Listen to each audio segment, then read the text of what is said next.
Je suis rentrée chez moi sans prévenir. Après avoir accompli ma dernière mission, et j'ai découvert que mon fils agonisait seul dans l'unité de soins intensifs. Pendant ce temps, ma belle-fille faisait la fête avec ses amis sur un yacht dans la mer de Cortés. Alors, j'ai gelé tous les comptes immédiatement. 1 heure après, elle est devenue folle en l'apprenant. Je suis content d'être ici. Reste jusqu'au bout et dis-moi de quelle ville tu regardes mon histoire. Je veux savoir jusqu'où elle est arrivée.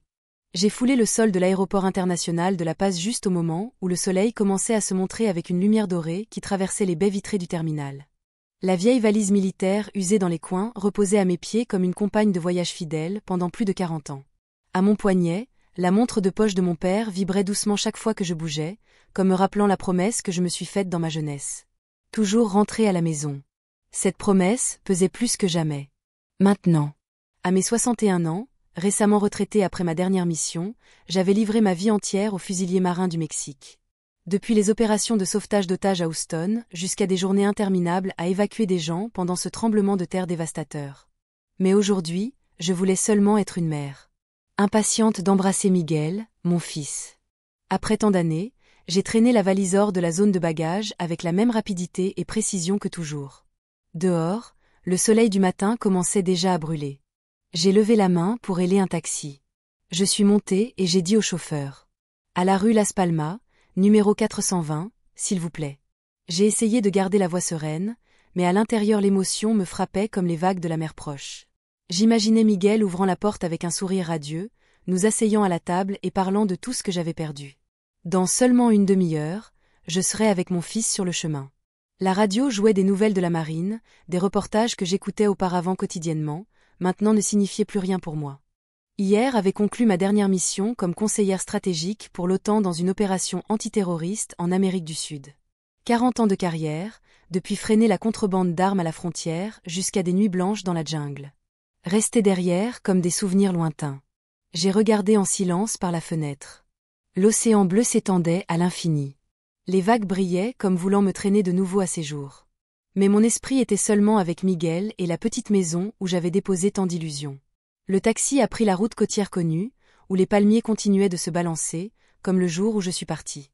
Mais en m'arrêtant devant la maison de Miguel, j'ai senti un choc dans la poitrine. La maison était sombre. Les rideaux, fermés. Pas une lumière allumée. J'ai monté les bagages jusqu'au porche. Une inquiétude lancinante croissant en moi. J'ai sonné à la sonnette. Le son a résonné dans le silence, sans réponse. J'ai frappé plus fort à la porte. Et encore une fois. Rien. Un silence étrange, comme si la maison avait été abandonnée. Je suis descendue au jardin et j'ai regardé autour. La boîte aux lettres était pleine de prospectus froissés. Ils s'entassaient sur le chemin comme si personne n'avait nettoyé depuis longtemps.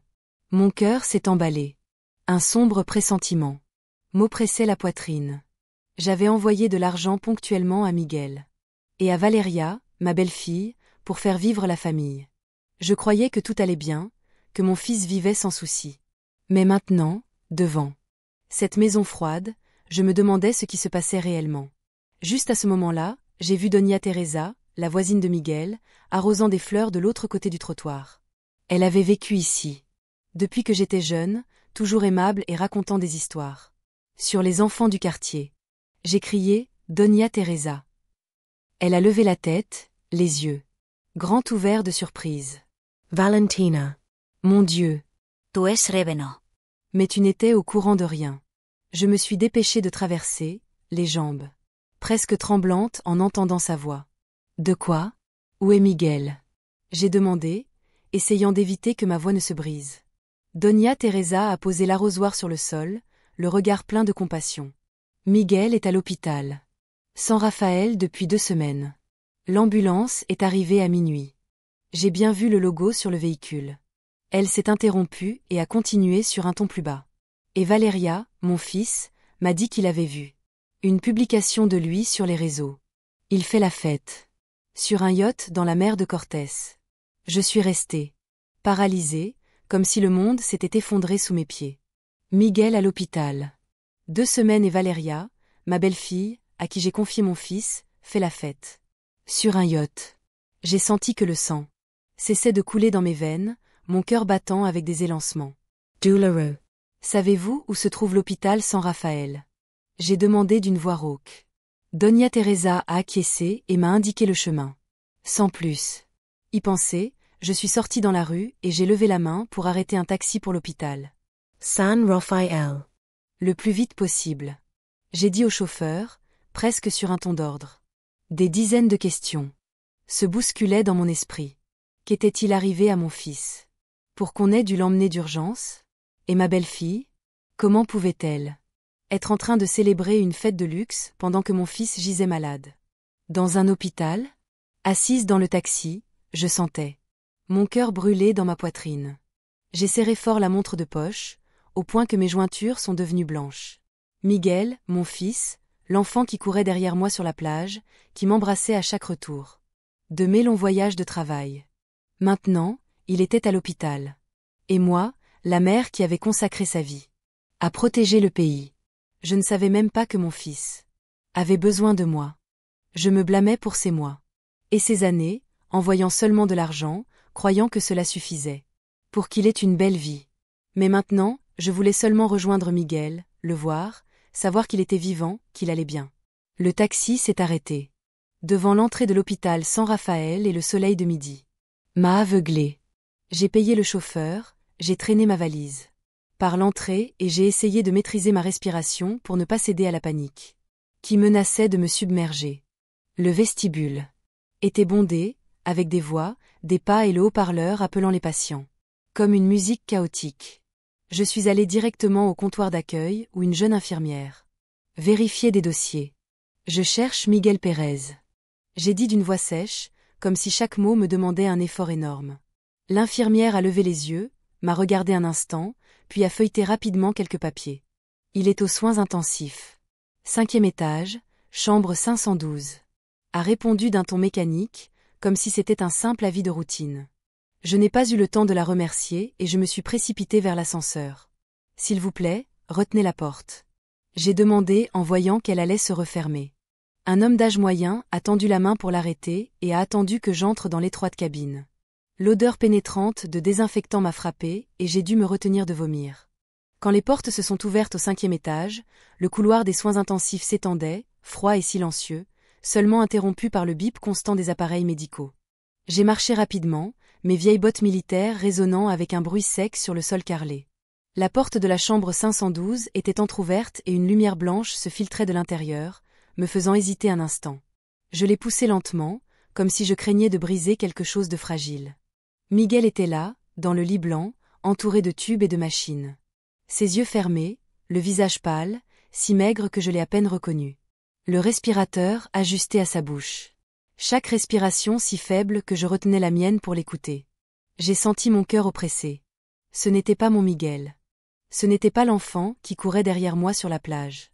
Ni l'homme qui m'embrassait fort chaque fois que je revenais d'un voyage d'affaires. C'était seulement une ombre, une version détruite de mon fils. Un médecin se trouvait dans le coin de la chambre avec une plaque qui disait Julian. Il vérifiait les indicateurs sur l'écran, le regard concentré, mais froid.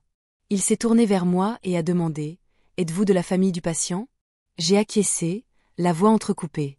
Je suis sa mère, Valentina. Il a acquiescé légèrement, en désignant Miguel. Il a un cancer de l'estomac en phase terminale. La situation est très grave. Si cela avait été traité plus tôt, peut-être que cela aurait été différent. Sa voix était monocorde, comme s'il parlait d'un cas quelconque, mais chaque mot était un couteau dans ma poitrine. Cancer. Phase terminale.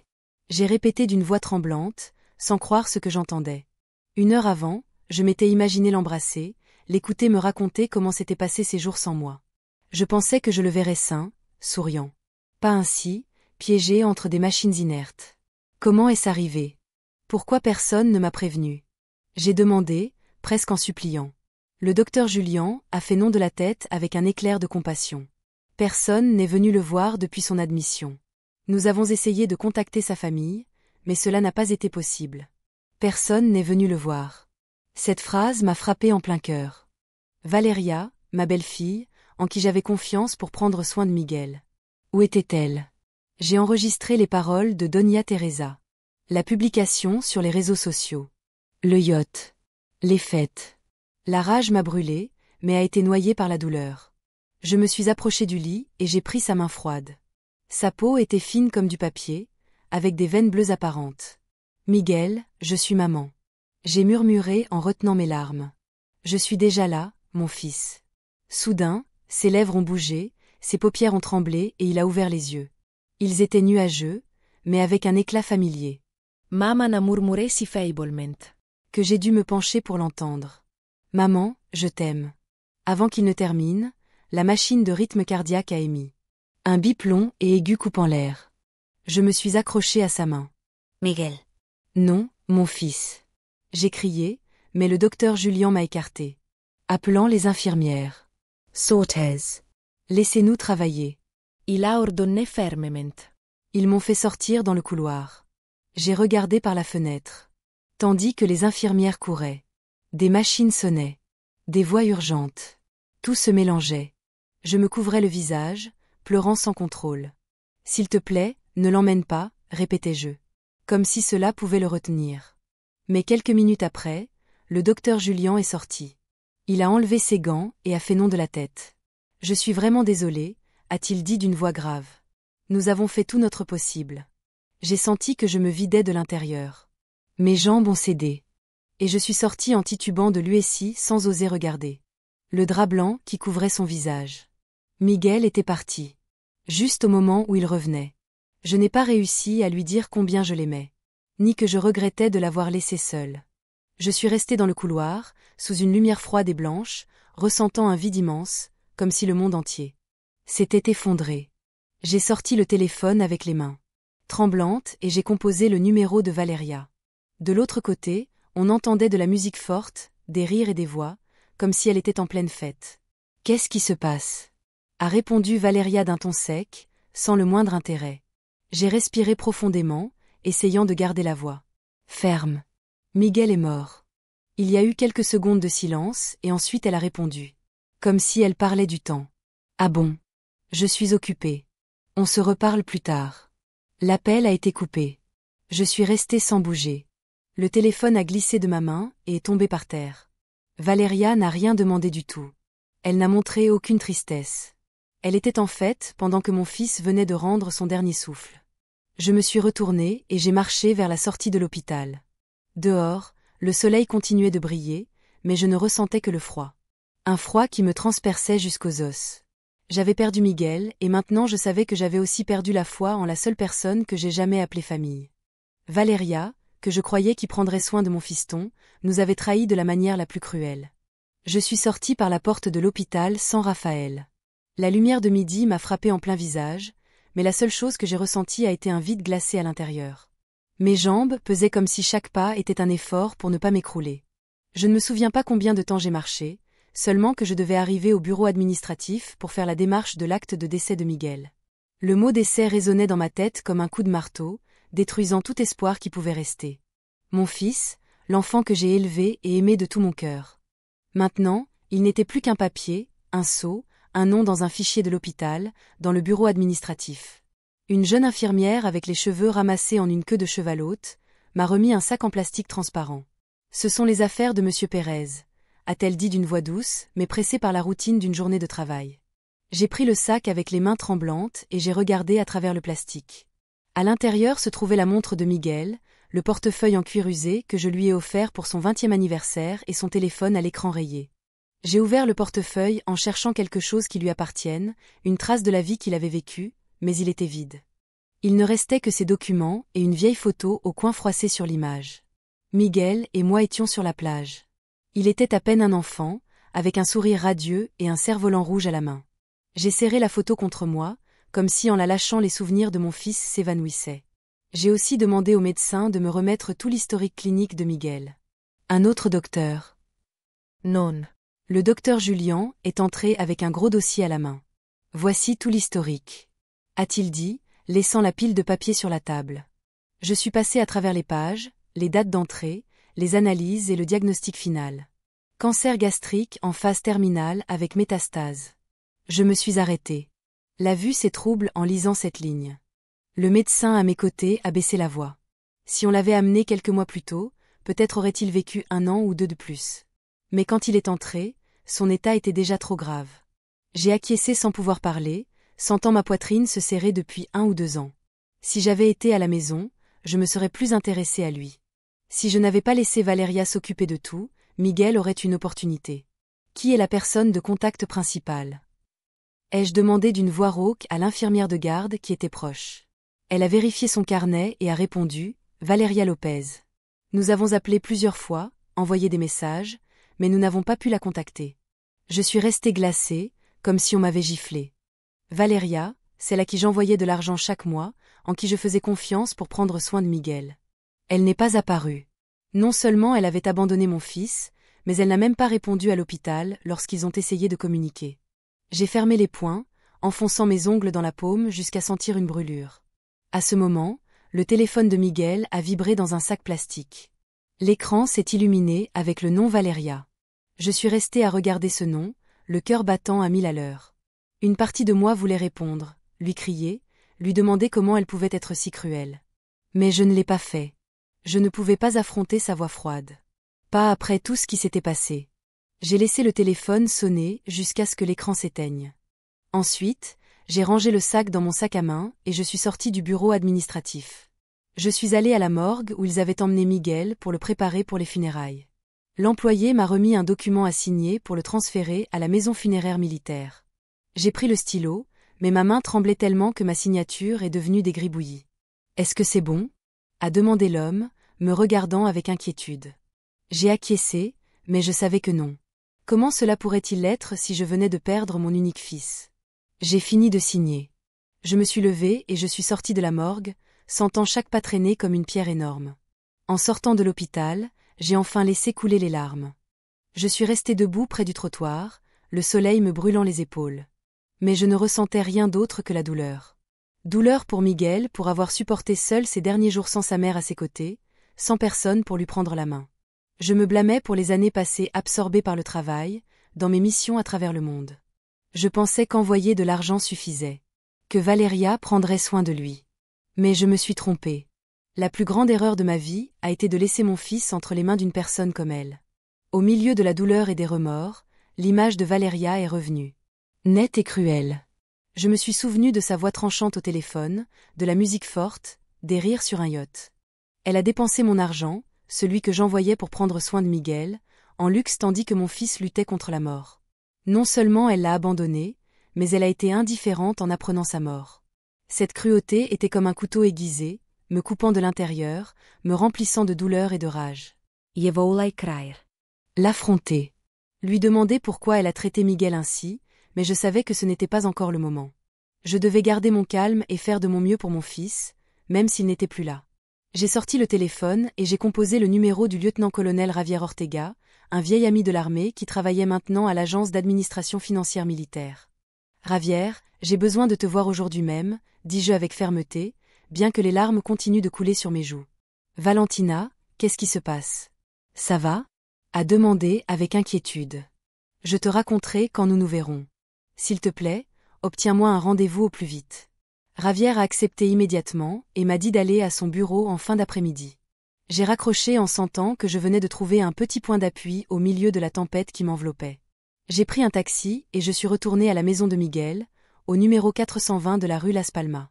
Assise sur le siège, j'ai serré fort la montre de poche de mon père, celle que j'ai portée avec moi pendant 40 ans. C'était le symbole de la promesse de rentrer à la maison. Mais maintenant, je savais qu'il était revenu. Trop tardivement. Devant la porte de Miguel. J'ai senti le trousseau de clés teinter doucement dans ma main. Pendant que je cherchais la bonne. Mes doigts ont touché une petite clé. Glacée, celle que j'avais gardée toutes ces années comme un fil. Qui me maintenait unie à mon fils. J'ai ouvert la porte et une odeur. D'humidité et de renfermé m'a frappé de front. Comme si la maison avait été oubliée. Pendant longtemps. J'ai allumé l'interrupteur et la lumière. Jaunâtre a illuminé une salle désordonnée. Des verres de vin avec des restes secs étaient éparpillés sur la table. La poussière couvrait le bois et des boîtes vides de restauration rapide s'entassaient sur le sol.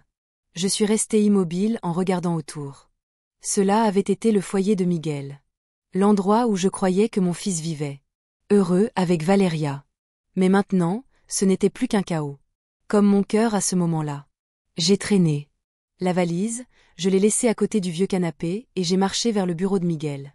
Dans le coin, une enveloppe marron était posée entre des papiers. Je l'ai ouverte et j'ai senti mon cœur battre fort en vérifiant une par une les factures qu'elle contenait. Une disait clairement « Location de yacht. Mer de Cortés, $150 000. Payé avec la carte. » De crédit de Miguel Pérez. La date était de la semaine dernière, juste quand Miguel était à l'UC, et je suis passé à la suivante et le sang s'est mis à bouillir. Bijouterie Cartier, $195,000. Date d'il y a 3 jours. J'ai serré le papier avec tant de force que mes ongles se sont enfoncés dans ma paume. Valéria avait utilisé l'argent de mon fils. L'argent que j'ai envoyé pour prendre soin de lui, pour louer un yacht et acheter des bijoux. Pendant que Miguel luttait pour sa vie. J'ai sorti le téléphone. J'ai photographié chaque facture, chaque chiffre, chaque date, et je les ai gardés soigneusement dans un dossier. À part. Chaque clic était comme un coup de poignard dans la poitrine. Mais je ne pouvais pas m'arrêter. J'avais besoin de preuves. J'avais besoin de la vérité. Pour affronter Valéria, j'ai ouvert l'application d'appel vidéo. Et j'ai composé son numéro. L'écran s'est illuminé et est apparu. Valéria debout sur le pont d'un yacht avec la mer bleue intense en arrière-plan. Et ses amis riant aux éclats. Elle portait une robe de soie. Avec un énorme logo Chanel sur la poitrine. Des lunettes de soleil chères et un cocktail à la main. Cette image a été comme une gifle sur mon visage. Qu'est-ce qui se passe ? A demandé Valéria d'un ton distrait, comme si je la dérangeais. J'ai respiré profondément et j'ai gardé la voix le plus calme possible, bien qu'à l'intérieur, je brûlais. Tu sais que Miguel est mort. Et tu restes si tranquille. Le visage de Valéria s'est figé. Quelques secondes, ses lèvres se sont serrées. Et ensuite elle a haussé les épaules. Je le sais déjà, mais il était malade depuis longtemps. Il n'y avait rien que je puisse faire. Mourir n'était qu'une question de temps. Elle l'a dit avec douceur, comme si elle parlait de quelque chose sans importance, pas de la mort de son époux. De mon fils. J'ai senti le sang bouillir dans mes veines. Comme si tout mon corps était en feu. Tu crois que j'ignore dans quoi c'est parti ? L'argent que j'ai envoyé pour prendre soin de Miguel ? J'ai dit d'une voix froide comme la glace. Yacht, bijoux, fiesta. J'ai tout vu dans les relevés. Valeria. Elle a haussé un sourcil et a esquissé un sourire moqueur. Cet argent est le mien aussi. Sommes-nous une famille, oui ou non ? Cette phrase a été comme l'estocade finale. Famille. Elle osait appeler ça une famille après avoir laissé Miguel mourir seul dans un hôpital. J'ai regardé fixement l'écran et j'ai dit d'une voix d'acier. C'est la dernière fiesta que tu paies avec mon argent. J'ai raccroché le téléphone sans donner à Valéria l'occasion de dire quoi que ce soit de plus. Mes mains tremblaient, mais pas de peur, mais à cause de la rage qui me brûlait à l'intérieur. Je ne pouvais pas la laisser continuer. Je ne pouvais pas permettre que sa cruauté se passe comme si de rien n'était.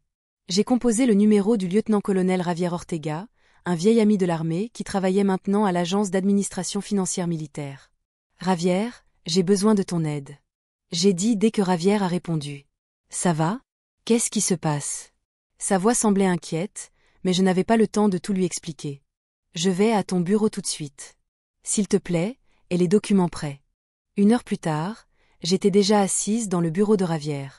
Une petite pièce avec une odeur de bois vieux et de café. J'ai posé sur la table une liasse de factures avec la procuration financière que Miguel m'avait signée avant ma dernière mission. Valéria a dépensé l'argent de Miguel, l'argent que j'ai envoyé pour prendre soin de mon fils, dans ces choses.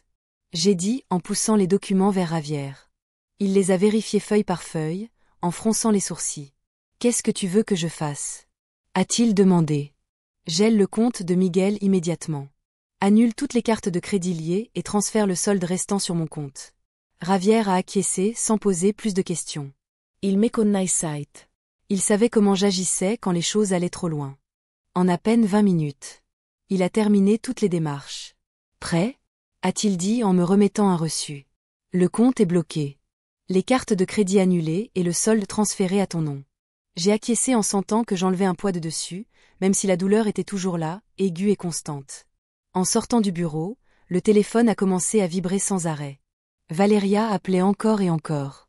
Je n'ai pas répondu, mais les messages textes et vocaux ont commencé à arriver. D'abord sa voix pleine de colère. « Qu'est-ce que tu as fait au compte, bordel ?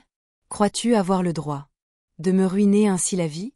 Puis son ton baissa, devenant suppliant. Valentina, est-ce qu'on peut parler? Je ne voulais faire aucun mal.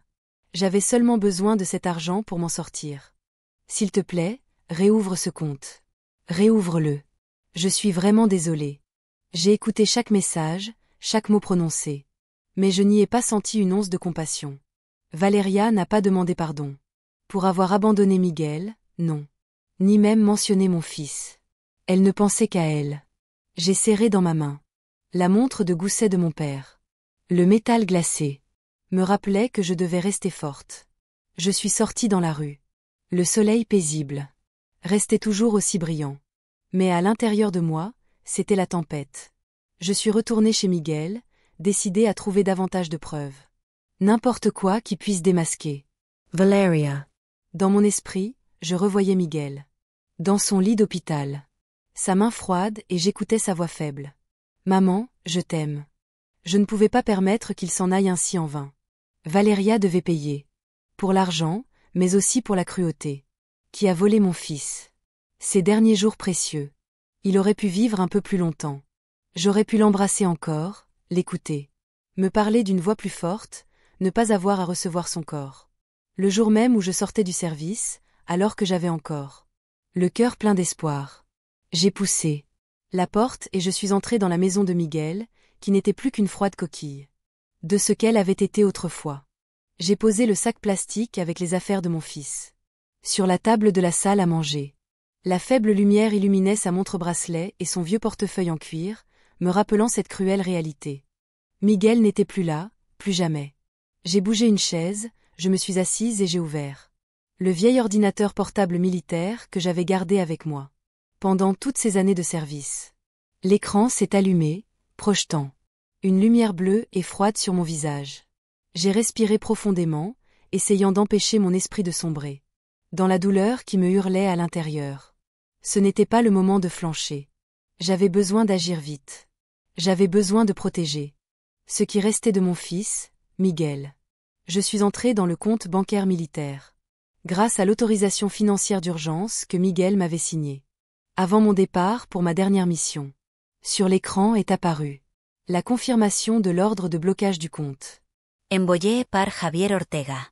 J'ai vérifié chaque détail, m'assurant qu'il n'y ait aucun moyen pour que Valeria puisse toucher l'argent de Miguel. J'ai activé aussi toutes les alertes. Toute tentative de retrait serait immédiatement notifiée sur mon téléphone. En terminant, j'ai senti un léger soulagement, comme si je venais d'ériger un mur d'acier entre Valeria et ce qui appartenait à mon fils. Puis je suis entrée dans les relevés de compte des 3 derniers mois écoulés. Les chiffres apparaissaient froids et clairs, comme une accusation silencieuse. Une série de dépenses luxueuses, 80 000 $. Pour une fête sur un yacht dans la mer de Cortés, 45 000 $ pour un dîner. Dans un restaurant de luxe à Los Cabos. 120 000 $ dans une boutique de mode à La Paz. J'ai passé en revue chaque transaction et chaque chiffre. C'était comme recevoir un coup de poignard en plein cœur. Cet argent représentait ma sueur et mes larmes. Les mois que j'ai passés à jouer ma vie sur le champ de bataille, pensant que je payais pour le bien-être de Miguel. Mais en réalité, je ne faisais qu'alimenter la vanité de Valeria pendant que mon fils était seul à l'hôpital, sans personne pour s'occuper de lui. J'ai pris des captures de chaque transaction, je les ai gardées avec soin sur un disque dur externe et sur une petite mémoire USB que j'emporte toujours avec moi. Chaque clic était une confirmation. Je ne vais pas laisser Valeria s'en tirer. Je vais la faire payer pour chaque peso dépensé, pour chaque jour où elle a laissé Miguel seul. Mais au moment même où je sauvegardais le dernier fichier, le téléphone a vibré. Sur l'écran apparaissait le numéro d'une banque commerciale. Une voix féminine éduquée a dit « Madame Valentina, nous avons reçu une demande pour retirer de l'argent d'un prêt au nom conjoint de Madame Valeria Lopez et Monsieur Miguel Pérez. Vous autorisez ?» J'ai serré le téléphone et j'ai répondu d'une voix ferme. « Non, je n'autorise pas. S'il vous plaît, bloquez le dossier de crédit immédiatement. » L'employé a hésité un instant et a ensuite confirmé. « D'accord, nous allons le faire immédiatement. Souhaitez-vous laisser une instruction supplémentaire ? Ce n'est pas nécessaire. » J'ai répondu et j'ai raccroché. Je suis restée assise dans le salon en silence, écoutant seulement le grincement du ventilateur au plafond. J'ai appelé Louis, un vieil ami du secteur des télécommunications qui m'avait déjà aidé à localiser des dispositifs lors de missions secrètes. « Louis, j'ai besoin que tu vérifies un numéro de téléphone. Je lui ai dit d'une voix tranquille, mais chargée d'urgence. C'est celui de Valeria Lopez. Je veux savoir où elle se trouve. Luis a accepté sans hésiter et à peine 10 minutes après, il m'a rappelé. Le signal de son téléphone est en haute mer, dans la mer de Cortés. Probablement sur un bateau. Je te donne les coordonnées? J'ai acquiescé. Même s'il ne pouvait pas me voir. Envoie-les-moi. Merci. Il commençait à faire sombre et la lumière qui entrait par la fenêtre se transformait en une douce teinte orange. J'ai fermé la maison de Miguel à clé. J'ai pris les clés de sa vieille camionnette, celle dont je disais souvent en plaisantant qu'elle était trop vieille pour un jeune homme. J'ai conduit jusqu'au supermarché le plus proche et j'ai acheté de l'eau, des conserves et 3 nouveaux cadenas. Les plus résistants qu'ils avaient. En revenant, j'ai changé toutes les serrures de la porte principale et de la porte arrière à chaque tour de tournevis. J'imaginais que je fermais d'un coup le passage à Valeria, bloquant toute opportunité de continuer à profiter. J'ai placé du ruban adhésif militaire avec un code sur chaque cadenas. Une habitude de mes jours dans l'armée pour m'assurer que personne ne les manipule pendant que j'emballais les papiers volants de Miguel dans une boîte en carton. J'ai trouvé un vieux carnet à couverture en cuir usé et avec la corde lâche. Je l'ai ouvert et mon cœur a fait un bond en voyant l'écriture connue de Miguel. À l'intérieur, il y avait une liste des montants d'argent qu'il avait donnés à Valeria, chacun avec une date et sa signature. $30,000. Mars pour que Valeria achète des médicaments. $50,000. Avril. Valeria a dit qu'elle avait besoin d'argent pour réparer la maison. J'allais en tournant les pages et j'ai noté que beaucoup coïncidaient avec des dépenses luxueuses sur les relevés de compte. Valeria ne dépensait pas seulement mon argent, elle trompait aussi Miguel en lui faisant croire qu'elle l'utilisait pour prendre soin de notre famille. Je me suis laissé tomber sur la chaise, le carnet dans les mains, sentant que je venais de trouver la dernière pièce du puzzle. Ce n'était pas seulement une preuve, c'était le récit de son propre fils. Une histoire de trahison qu'il n'a jamais réussi à raconter complètement. J'ai passé la main sur la feuille et des larmes ont coulé sur mes joues. Miguel. Je suis désolée, ai-je murmuré à voix basse. Je ne savais pas ce que tu avais dû endurer. Mais, au milieu de cette douleur, j'ai senti une détermination nouvelle. Ce carnet était un élément clé. Quelque chose qui forcerait Valeria à affronter sa culpabilité. Je me suis levée, j'ai rangé le carnet dans la boîte avec les autres papiers et j'ai regardé autour de moi dans la maison. Tout continuait à porter l'empreinte de Miguel. Le fauteuil où il aimait lire, la petite photo d'eux sur l'étagère et l'odeur de bois ancien du plancher qu'il nettoyait chaque fin de semaine. Je ne pouvais pas permettre que Valeria entre ici, qu'elle touche ce qui appartenait à mon fils, plus jamais. J'ai serré la montre de poche de mon père, qui m'avait accompagné tant d'années, et je me suis dit, ceci n'est pas terminé, Miguel. Je vais te protéger même si tu n'es plus de ce monde.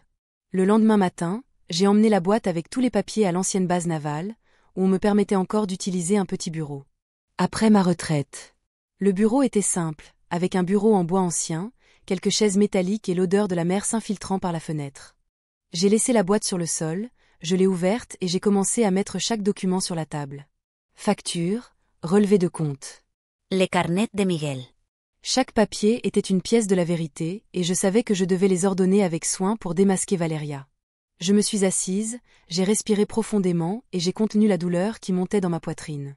Aujourd'hui, ce n'était pas un jour pour les pleurs.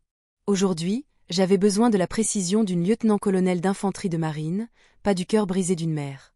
J'ai commencé à comparer chaque dépense, chaque ligne du carnet de Miguel, avec les mouvements dans les relevés de compte. Peu à peu, un schéma clair et cruel est apparu, comme une sentence implacable. Il y avait des sommes que Miguel avait données en espèces à Valeria, de l'argent que j'envoyais pour des médicaments ou pour réparer la maison. Mais, en même temps, Valeria retirait des montants similaires du compte de mon fils. Une fois, Miguel a écrit $50,000 en mai pour que Valeria paie les frais d'hôpital. Mais le relevé de compte montrait que, ce même jour, $50,000 ont été retirés pour payer un spa de luxe à Los Cabos. J'ai serré le stylo dans ma main, les ongles enfoncés dans la paume jusqu'à sentir une brûlure.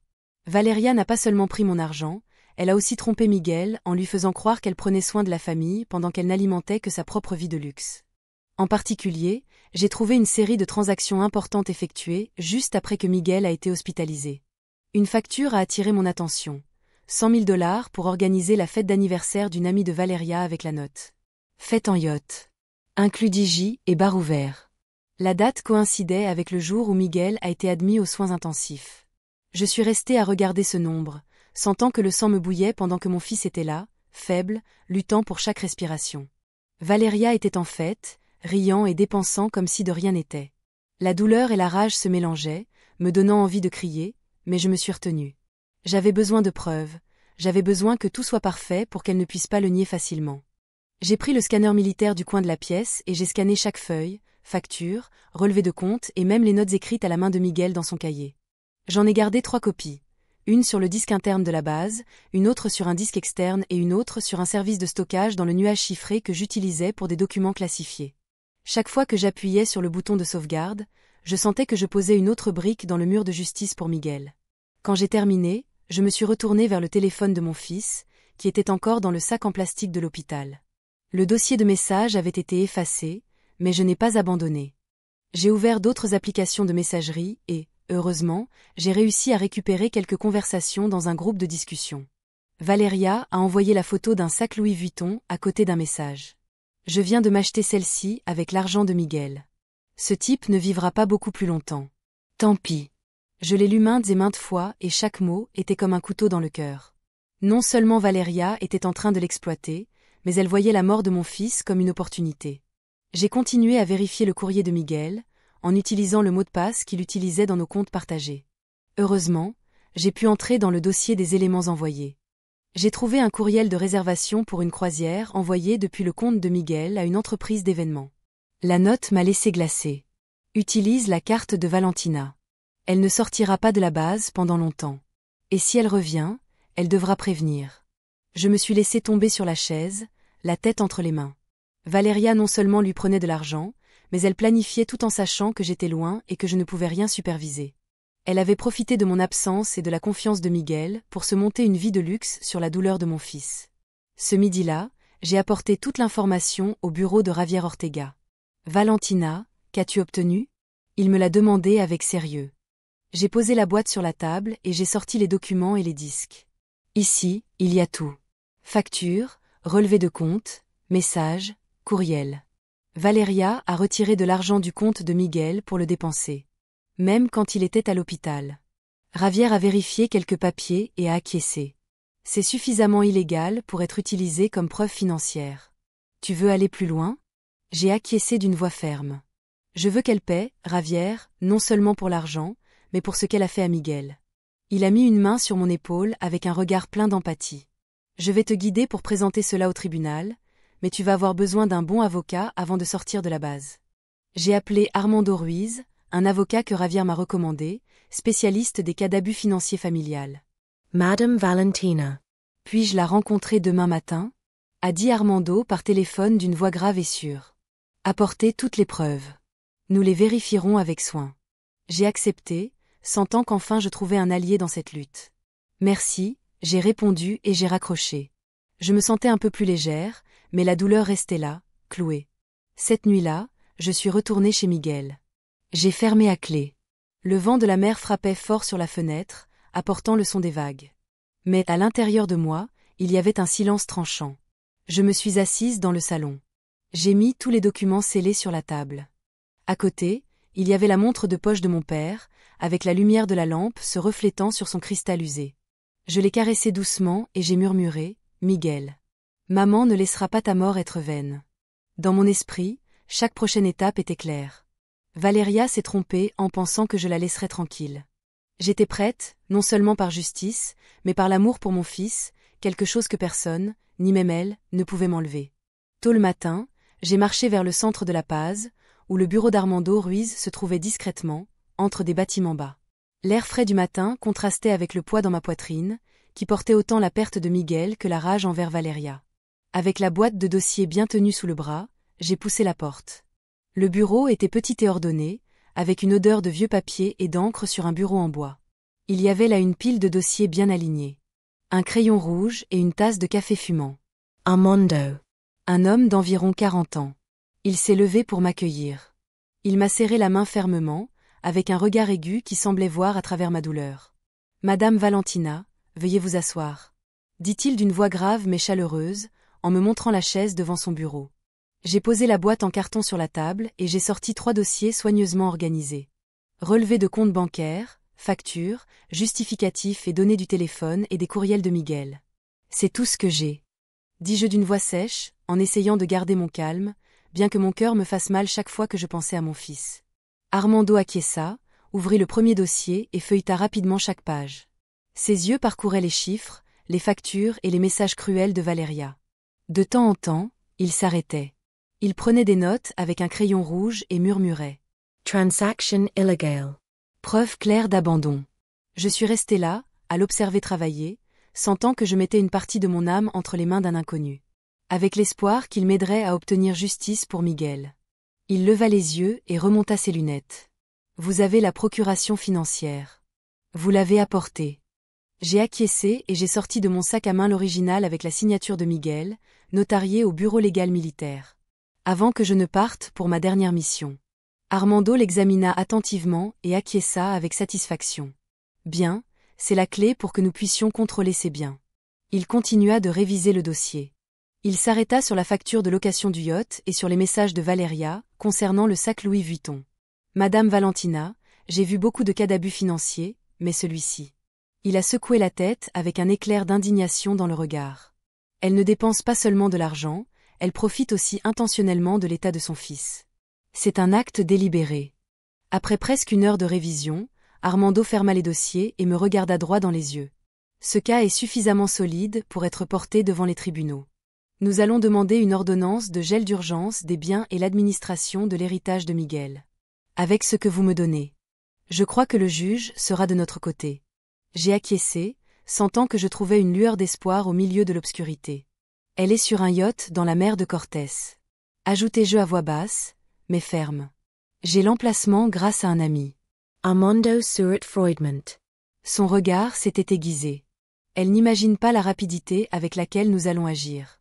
Valeria croit qu'elle peut se cacher en mer pour toujours, mais la loi n'attend pas. En sortant du bureau, j'ai ressenti un léger soulagement. Mais la douleur restait tenace. Je suis passé par le palais de justice, où l'air était chargé d'une odeur de papier et du bruit des imprimantes. J'ai présenté la demande pour que le tribunal rende l'ordonnance de gel des avoirs et j'ai remis le jeu de copies qu'Armando avait révisé. Une employée judiciaire, une femme d'âge moyen, avec un regard fatigué, a reçu les documents et a confirmé la date de l'audience. Ce sera dans les prochaines 72 heures. Nous vous aviserons. J'ai acquiescé. Je l'ai remercié et je suis sorti. Le soleil de plomb frappait fort, mais je ne ressentais que du froid. Tout ce que je faisais, c'était pour Miguel. Mais chaque pas me rappelait qu'il n'était plus là. Dans l'après-midi, je suis allé à la maison funéraire militaire pour compléter les démarches concernant l'enterrement de Miguel. L'uniforme que j'avais fait faire pour lui était déjà prêt. Un uniforme militaire bleu foncé, identique à celui que je portais quand j'étais jeune. Le responsable de la maison funéraire, un vieux vétéran, a posé sa main sur mon épaule. Il sera enterré avec tous les honneurs. Lieutenant-colonel Valentina, dit-il d'une voix grave et triste. J'ai acquiescé sans pouvoir parler, regardant l'uniforme plié sur la table, avec la petite médaille brillant sous la lumière. J'ai imaginé Miguel avec ses vêtements, mais l'image n'a fait que me faire plus de mal au cœur. Mon fils devrait être vivant, souriant à mes côtés. Quand je suis retourné à la maison de Miguel, il faisait déjà nuit. J'ai ouvert la porte, je suis entré et j'ai vu une enveloppe blanche qui avait été glissée sous la porte, jetée seule sur le sol. Je l'ai ramassée, je l'ai ouverte et j'ai trouvé un papier écrit à la main avec l'écriture de Valeria. Valentina. Nous pouvons arranger ça entre nous. J'ai besoin d'argent pour payer des dettes. S'il vous plaît, n'allez pas si loin. Je l'ai relu. Chaque mot était comme une gifle au visage. Elle ne demandait pas pardon. Elle ne mentionnait pas Miguel, pas un seul mot de douleur. Tout était à propos d'argent. Comme si la mort de mon fils n'était qu'un petit obstacle dans sa vie de luxe. J'ai plié la lettre, je l'ai mise dans le dossier de preuve et je n'ai pas répondu. Valeria ne méritait pas un seul mot de moi. Le matin du procès, je me suis tenue devant le miroir dans la maison de Miguel, portant l'uniforme de gala bleu marine que je n'avais pas touché depuis des années. Les médailles sur ma poitrine brillaient sous la lumière, chacune racontant une histoire de mes jours au service du pays. Mais aujourd'hui, je ne le portais pas pour recevoir la gloire. Je le portais pour affronter Valeria, pour réclamer justice pour mon fils. J'ai arrangé mes cheveux, j'ai serré dans ma main la montre de poche de mon père et je suis sorti. Le vent de la mer soufflait, apportant le sel de la paix, mais à l'intérieur je n'avais qu'une détermination froide. La salle du tribunal était vaste. La lumière blanche des projecteurs au néon tombait, la faisant paraître particulièrement nette et froide. L'odeur de bois vieux et humide des bancs remplissait le lieu, comme si le temps s'y était arrêté. Je suis entrée avec le dossier serré contre ma poitrine, Armando Ruiz à mes côtés, avec le regard aigu mais serein de l'autre côté. Valeria était déjà assise avec une robe Gucci moulante, les cheveux bouclés avec soin, un iPhone dernier cri à la main. Elle portait un maquillage chargé, un eyeliner aiguisé, mais je pouvais voir la simulation dans la façon dont elle baissait la tête, essayant de paraître fatiguée. Tous dans la salle savaient qu'elle jouait la comédie, mais elle insistait pour se voir comme une victime.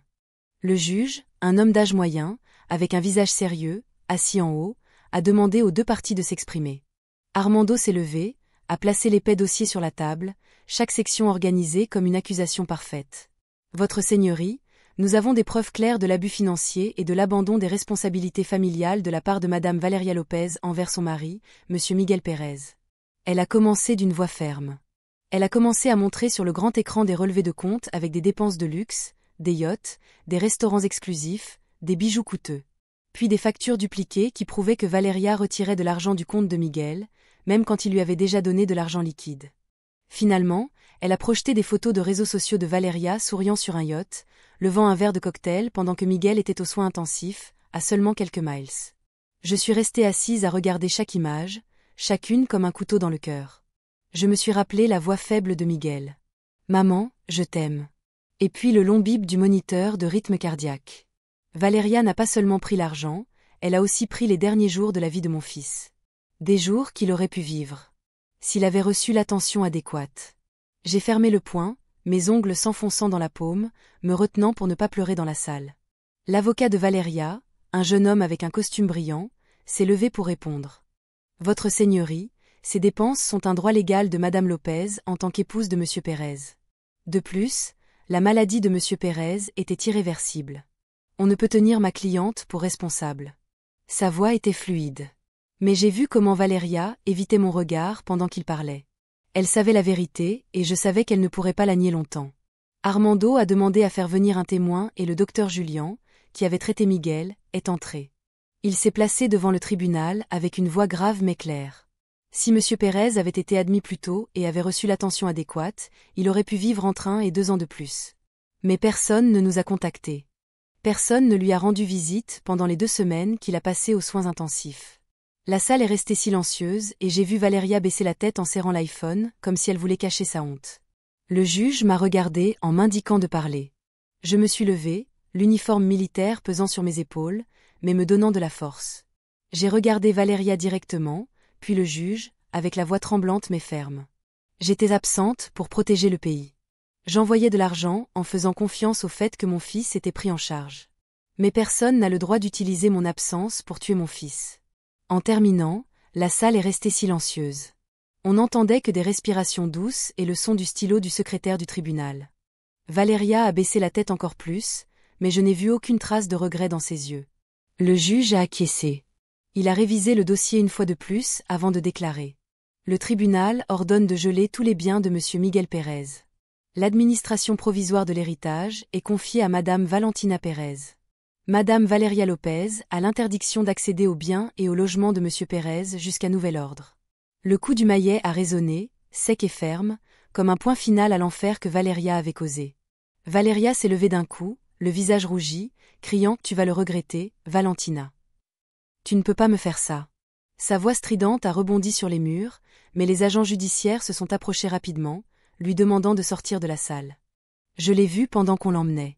Sa robe Gucci glissant par la porte. Et pour la première fois, j'ai senti qu'un peu de justice avait été faite. Mais cela n'a pas soulagé la douleur. Miguel ne reviendrait pas et la cruauté de Valeria restait une cicatrice qui ne guérirait jamais dans mon cœur. J'ai ramassé les documents, je les ai gardés avec soin dans la mallette et je suis sortie de la salle. Le soleil de midi à la passe brillait fort, se reflétant sur mon uniforme et faisant scintiller les médailles. Mais je ne ressentais ni fierté, ni triomphe aucun.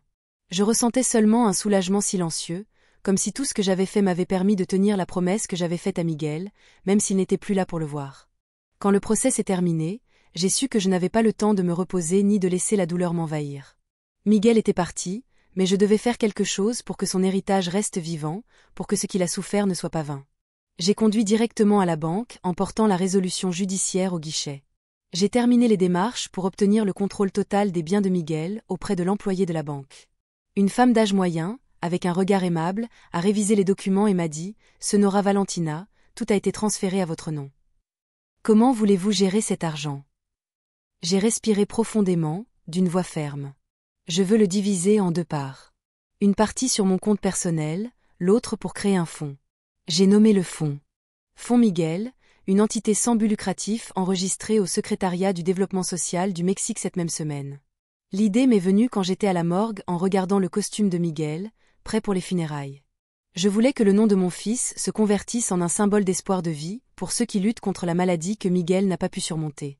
Je me suis mise en contact avec l'hôpital San Rafael et d'autres centres médicaux en leur demandant une liste de patients atteints de cancer qui auraient été abandonnés ou qui ne pourraient pas payer les frais médicaux. Un médecin de San Rafael qui avait soigné Miguel m'a pris la main et a dit « Vous faites quelque chose de très précieux, Sonora Valentina. Je vais vous aider dans tout ce que je peux. » Seulement durant la première semaine, le Fonds Miguel a couvert le coût de médicaments pour 12 patients. J'ai aussi signé un contrat à long terme avec une clinique mobile pour apporter des services médicaux à des zones reculées du Mexique, où des personnes comme Miguel étaient restées oubliées. Un matin, j'ai conduit jusqu'à l'hôpital provincial de Sonora, à quelques heures de La Paz, pour réviser la liste de patients que le fonds soutenait. L'air dans l'hôpital était étouffant, l'odeur de désinfectant et le son familier des machines m'ont serré le cœur, me rappelant les derniers jours de Miguel. En entrant dans la zone d'oncologie, j'ai vu un enfant assis, recroquevillé sur le lit, serrant fort une peluche usée avec ses grands yeux, regardant par la fenêtre. Il semblait avoir environ 8 ans. Maigre, avec la peau pâle à cause de la chimiothérapie. Le médecin m'a fait les présentations. Voici Diego. Il a perdu ses parents dans un accident de la route. Il a la leucémie et vit seul dans cette chambre. Je me suis approchée, je me suis assise près du lit et j'ai souri doucement. « Bonjour, Diego, je m'appelle Valentina. » « Qu'est-ce que tu regardes ?» L'enfant a levé le regard et d'une voix basse a dit « Je ne veux pas mourir, je veux seulement avoir une famille. » Les paroles de Diego ont été comme un couteau en plein cœur. Ses yeux clairs mais remplis de tristesse étaient semblables à ceux de Miguel.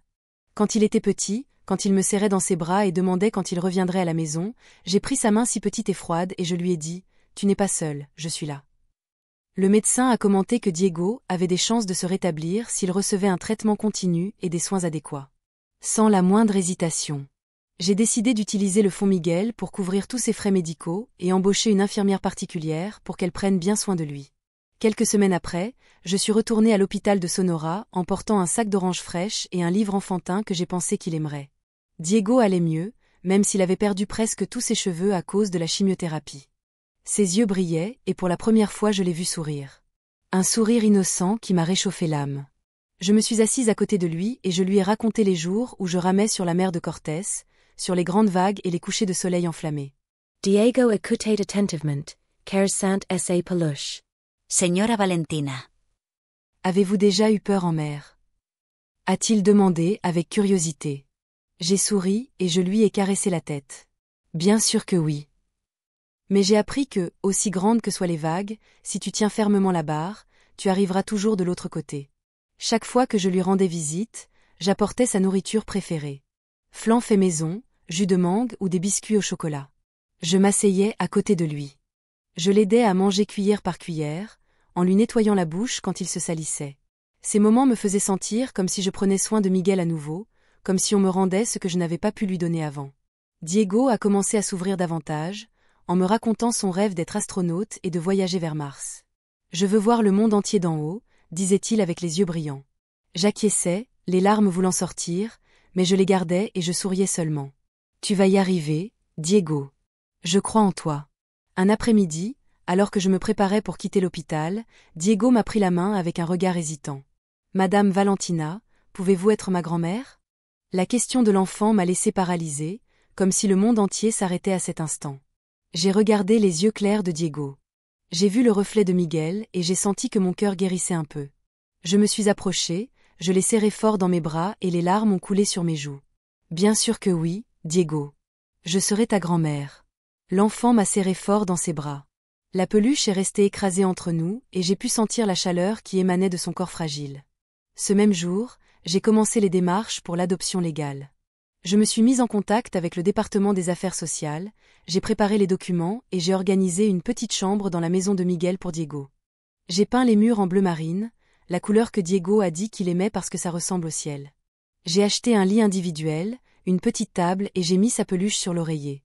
Chaque étape de la préparation était une promesse envers moi-même. Je ne laisserai pas Diego être seul, comme moi.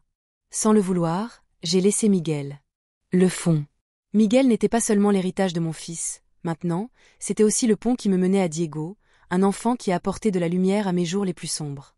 6 mois après le procès, j'ai reçu un appel du médecin de l'hôpital de la province de Sonora.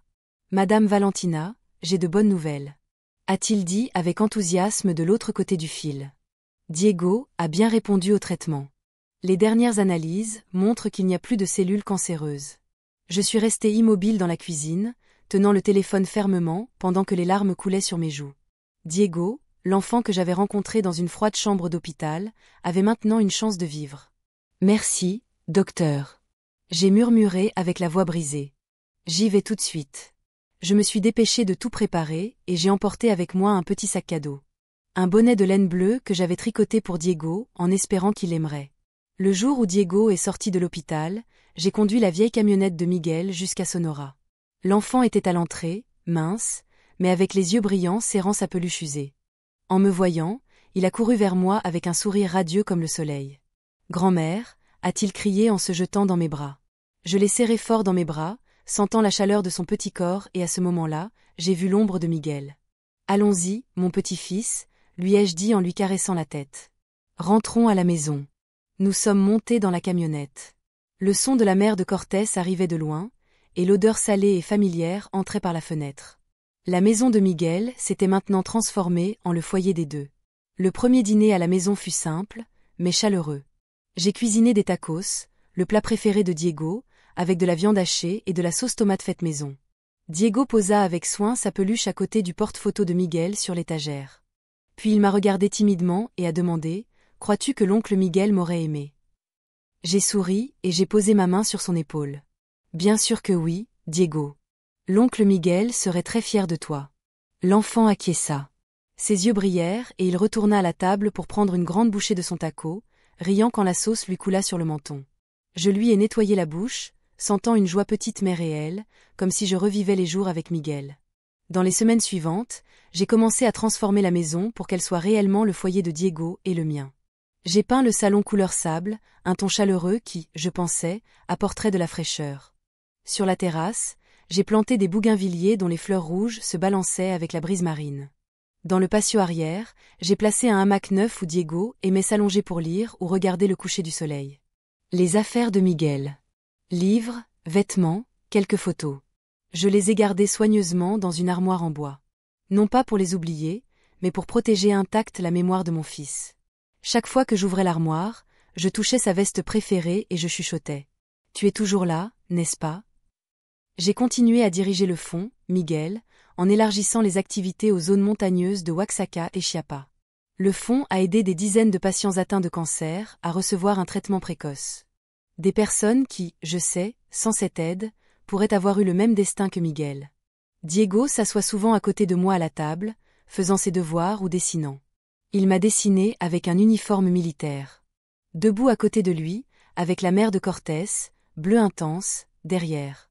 « Ceci, c'est toi et moi, grand-mère. » dit Diego, en me remettant le dessin avec les yeux brillants de fierté. Je l'ai embrassé, sentant que mon cœur guérissait peu à peu dans des moments comme ça. Une fois par mois, j'emmène Diego participer au groupe de volontaires du Fonds Miguel, apportant des voisines et de la nourriture à des communautés éloignées. Diego s'est intégré rapidement, courant avec d'autres enfants et distribuant des cadeaux avec un sourire radieux. « Grand-mère Valentina, puis-je apporter plus de bonbons la prochaine fois ?» m'a-t-il demandé avec un paquet de biscuits qu'il venait de remettre dans la main. « Bien sûr, mais tu dois d'abord demander la permission à l'autre grand-mère. » J'ai répondu en lui faisant un clin d'œil en le voyant rire et jouer. J'ai senti qu'une partie de Miguel revenait à la vie, comme si mon fils nous regardait et souriait depuis quelque part. J'ai commencé à rejoindre le club de kayak pour personnes âgées dans le Puerto de La Paz. Chaque matin tôt, je ramais sur de petites vagues, sentant l'eau fraîche me toucher les mains, me rappelant les jours d'entraînement dans la mer. Mais maintenant, je ramais par plaisir, pour la paix que je pensais ne jamais retrouver. Parfois, Diego s'asseyait sur le bord, agitant la main et criant « Rame plus vite, grand-mère !» Un poisson te saute. Je riais à gorge déployée, sentant mon cœur plus léger chaque jour. Tous les après-midi, Diego et moi allions au petit potager derrière la maison. Il semait des tomates et je cultivais des herbes aromatiques. La première saison, nous avons récolté un panier plein. Et ce soir-là, Diego m'a aidé à cuisiner des pâtes avec de la sauce tomate fraîche. C'est plus bon que les tacos, grand-mère. Elle s'exclama, la bouche pleine de sauce. J'ai souri en lui caressant la tête, ressentant un bonheur simple que je n'ai jamais cru ressentir à nouveau. De temps à autre, l'avocat Armando appelait pour m'avertir que Valeria continuait d'essayer de poursuivre ou de réclamer des biens. Il vient de présenter une autre demande, mais le juge l'a rejetée, a dit Armando d'une voix calme. Ne vous inquiétez pas, tout est maîtrisé. J'ai acquiescé au téléphone sans répondre au message de Valeria. Elle ne faisait plus partie de ma vie et je ne voulais pas passer une seconde à penser à elle.